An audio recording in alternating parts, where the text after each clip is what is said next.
Assalamualaikum, selamat pagi Mbak. Waalaikumsalam. Perkenalkan saya Prawadia. Di sini saya akan melakukan yaitu pendidikan kesehatan mengenai apa sih itu hipertensi dalam kehamilan, kemudian ada eklamsi, ada juga preeklamsi dalam kehamilan. Sebelum itu boleh saya cek identitas Mbak dulu ya. Iya, Mbak tolong sebutkan namanya Mbak. Aisyah. Oh ya, Mbak Aisyah ya. Ya, Usianya berapa Mbak? 22 tahun. Oh ya, 22 tahun ya. Alamatnya kalau boleh tahu? Wonogiri. Oh, Wonogiri. Kalau boleh tahu Mbak Aisyah, ini kehamilan yang keberapa ya? Yang pertama, Mbak. Oh, yang pertama, berarti baru saja ya Mbak. Iya. Kemudian di sini nanti saya akan melakukan pendidikan kesehatan Mbak. Nanti waktunya kurang lebih 15 menit. Sebelum saya melakukan pendidikan kesehatan, kalau boleh tahu apa ada keluhan yang Mbak rasakan saat ini? Keluhannya kepalanya agak pusing, Mbak. Oh iya, kepalanya pusing. Terus Apalagi Mbak? perutnya agak mual. Iya, terus Kakinya bengkak. apakah ada lagi? Udah, Mbak. Oh iya. Kalau selanjutnya gimana selama kehamilan ini Mbak, makanan yang Mbak konsumsi dan juga minuman apa yang Mbak konsumsi? Mulai dari makanan dulu. Saya suka makanan yang pedas-pedas, Mbak. Oh, yang pedas. Kalau Mbak Aisyah suka makan sayur nggak? Tidak terlalu. Biasanya sayur apa yang Mbak konsumsi kalau di rumah? Bayam. Ya. Kalau buah-buahan mungkin? Mungkin pir sama apel. Oh ya. Kalau Mbak Aisyah itu dalam sehari minumnya berapa liter ya? Kurang lebih 2 liter, Mbak. 2 liter. Baik, Mbak Aisyah tadi makannya kurang suka buah, kurang suka sayur juga, makannya juga pedas-pedas.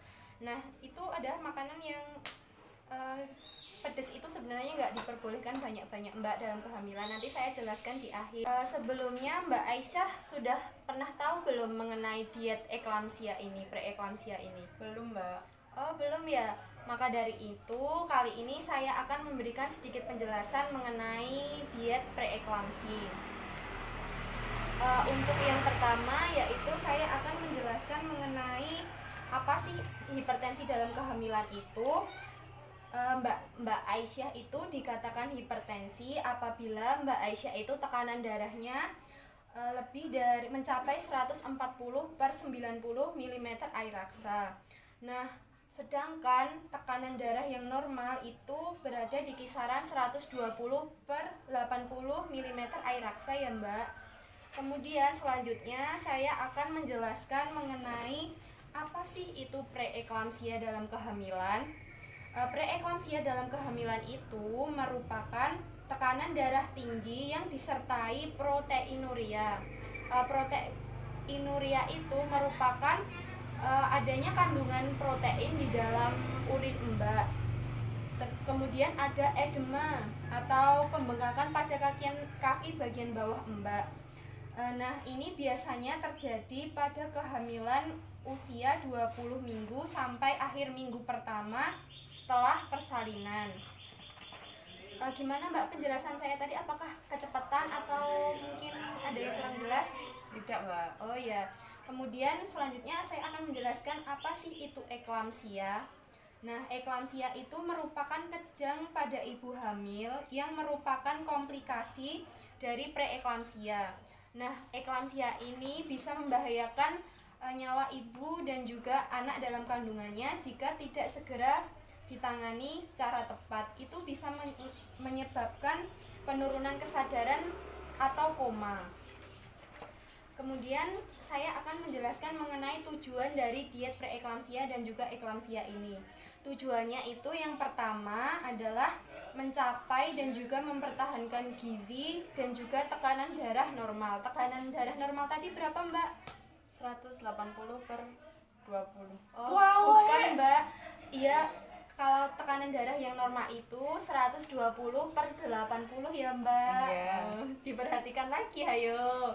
Kemudian tujuan yang kedua ada mengurangi atau mencegah timbulnya faktor risiko lain atau penyulit baru pada saat kehamilan atau setelah melahirkan. Selanjutnya kita masuk pada tanda dan juga gejala dari preeklamsia atau eklamsia dalam kehamilan. Untuk gejala yang pertama yaitu adanya tekanan darah tinggi Mbak atau hipertensi yaitu lebih dari 160. Kemudian adanya nyeri kepala yang disertai dengan pusing. Mbak pusing tuh tadi. Kemudian ada mual dan juga muntah.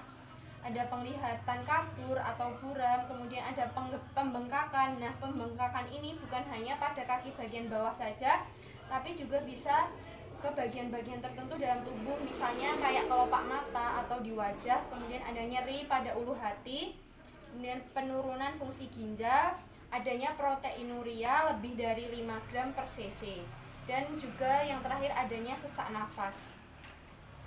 Selanjutnya kita masuk kepada prinsip diet. Mbak, ini diperhatikan dengan seksama ya Mbak prinsip dietnya, karena bisa untuk kedepannya. Yang pertama ada makan secara bertahap sedikit-sedikit, kemudian ada cukup kalori dan juga diet rendah garam. Selanjutnya ada makan makanan yang tinggi protein. Nah, itu sebanyak 1,5 sampai 2 gram per hari. Dan juga cairan cukup. Mbak tadi kan bilangnya dalam sehari 2 liter ya Mbak. Kalau dalam kehamilan itu lebih baiknya itu 2,5 liter per hari atau 8 sampai 10 gelas per hari. Kemudian ada cukup vitamin, terutama vitamin C. Kenapa kok vitamin C itu bagus? Karena untuk kekebalan tubuh dan juga untuk penyerapan zat besi. Kemudian Mbak Aisyah juga konsumsi mineral. Yang dianjurkan itu adalah konsumsi kalsium karena baik untuk pembentukan tulang bayi. Sudah jelas Mbak? Sudah. Kemudian ada makanan apa yang diperbolehkan dan yang tidak diperbolehkan dalam kehamilan. Yang pertama adalah makanan yang diperbolehkan. Hayo Mbak disimak ya. Yang pertama adalah makanan yang mengandung karbohidrat seperti nasi, roti, kemudian ada susu, buah-buahan, ikan, daging, tempe, tahu, sayur-sayuran. Nah, sayur-sayuran ini, sayur-sayuran hijau itu lebih baik Mbak, seperti bayam, kemudian ada kangkung. Selanjutnya ada makanan yang tidak diperbolehkan dalam kehamilan ini. Yang pertama adalah makanan yang mengandung alkohol. Kemudian ada kafein. Kafein ini seperti kopi dan coklat. Mesti Mbak Aisyah itu suka ya makan coklat. Nah, itu lebih baik kalau di kehamilan itu dikurangi. Kemudian ada makanan yang mengandung pengawet, pewarna, atau juga pemanis. Kemudian adalah makanan yang mengandung banyak minyak atau yang mengandung lemak berlebihan. Kemudian yang tidak diperbolehkan adalah makanan yang mengandung gas Mbak, seperti brokoli, kol, kacang-kacangan, karena ini bisa menimbulkan kembung pada perut. Apakah Mbak Dia sudah jelas? Sudah Mbak. Kalau sudah jelas saya beri pertanyaan ya Mbak. Iya. Tadi makanan apa yang mungkin diperbolehkan dan juga tidak diperbolehkan dalam kehamilan? Ayo, yang diperbolehkan dulu. Yang diperbolehkan seperti karbohidrat, nasi, roti, buah-buahan, tahu, tempe, susu. Iya, kalau yang tidak diperbolehkan?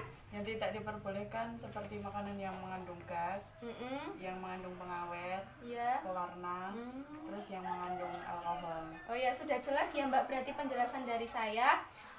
Untuk tindak lanjutnya, kedepannya semoga prinsip diet ini diterapkan.